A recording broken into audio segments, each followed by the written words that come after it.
প্রতি বছরের মতো এবছরও আমাদের জাতীয়তাবাদী প্রকাশনা সংস্থা এবং ইতি প্রকাশনী একই সাথে বইমেলা আর কি স্টল নিয়েছি। তো এর আগে হতো কি, বিগত বছরগুলোতে দেখা যেত যে জিয়াউর রহমানের ছবি কিংবা খালেদা জিয়ার ছবি কিংবা দেশনায়ক জনাব তারেক রহমান সাহেবের যদি কোনো ছবি থাকতো, এগুলো আমাদের খুঁজে ফেলতে হতো, একটু নিষেধাজ্ঞার মধ্যে ছিল। অনেক সময় বইগুলো রাখাটা অনেক সময় অনেকে আসতেও ভয় পেত, কেননা প্রশাসনিক বিভিন্ন বিধিনিষেধ ছিল। তো সেক্ষেত্রে দেখা যায় যে এবছর একটু আমরা ব্যতিক্রম ধর্মী চিন্তা ভাবনা করেছি।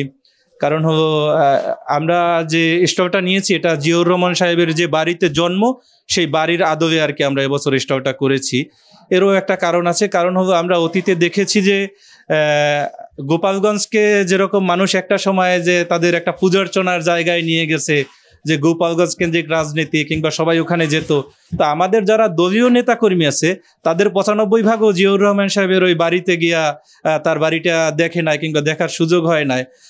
কারণ হলো আমাদের দলীয় রাজনীতি বা আদর্শ নীতি এরকম না যে কোনো স্থান কেন্দ্রিক কিংবা ভৌগোলিক বা বিশেষ কোনো কেন্দ্রিক। এখানে বগুড়ার কেউ হলেই যে কোনো বিশেষ কোনো সুবিধা পাবে এরকম কোনো চিন্তাভাবনা নাই, সেই সুযোগও নাই। কেননা আপনারা দেখতেছেন যে আসলে সেই জায়গাগুলো থেকে সরে এসেছে। তো আমরা চাচ্ছি যে আসলে আমাদের এবার স্টলটা ওই বাড়িটার আদলে হোক, যেন মানুষ দেখতে পারে। কেননা আপনারা দেখেছেন যে এই বাড়িটি আসলে 1895 সালে নির্মাণ করা হয়েছে, এই একই স্টাইলের বাড়ি। এটা করেছেন তার বাবা। এরপর আর দেখা যায় যে জিয়াউর রহমান সাহেবও নিজে কোনো বাড়ি করেন নাই, কিংবা দেশনেত্রী বেগম খালেদা জিয়া, তিনি 3 বারের প্রধানমন্ত্রী ছিল, তিনিও কোনো সম্পাদ করতে পারেন নাই।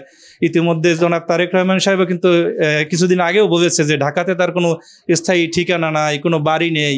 তো এত বছর ক্ষমতার কাছাকাছি কেন্দ্রবিন্দুতে থেকে তারপরও তারা যে সম্পদ গড়ে নেয় কিংবা ওইখানে ওই বাড়িতে গেলে কিংবা ওই অঞ্চলের লোকজন বিশেষ কোনো সুবিধা পাবে, এই ধরনের রাজনীতি থেকে বের হয়ে আসা, এটা একটা আসলে জনগণের প্রতিফলন।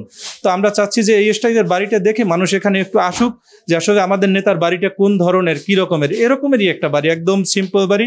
আমি নিজেও গিয়েছি সেখানে, দেখে এসেছি, জি, বগুড়াতে। তো আর এবারে হলো কি একটু মানুষজন আসতে পারবে এখানে, দেখতে পারবে, এই জন্যই আর কি। আর জাতীয়তাবাদী প্রকাশনী সংস্থা এবং ইতি প্রকাশন আমাদের মূলত জাতীয়তাবাদী প্রকাশন সংস্থাকে বিভিন্ন সময় বিভিন্ন বাইন্ডিংসের মধ্যে রেখেছে। তখন হাল ধরে রেখেছিল ইতি প্রকাশন, জিএস ইতি পাঠাগার। তো আমাদের জিএস ইতি পাঠাগারও ইতিমধ্যে একটা স্টল নিয়েছে, দেখেছেন যে সেখানে প্রতিদিন অতিথি আসবে, তারা আলোচনা করে বিভিন্ন বিষয় নিয়ে।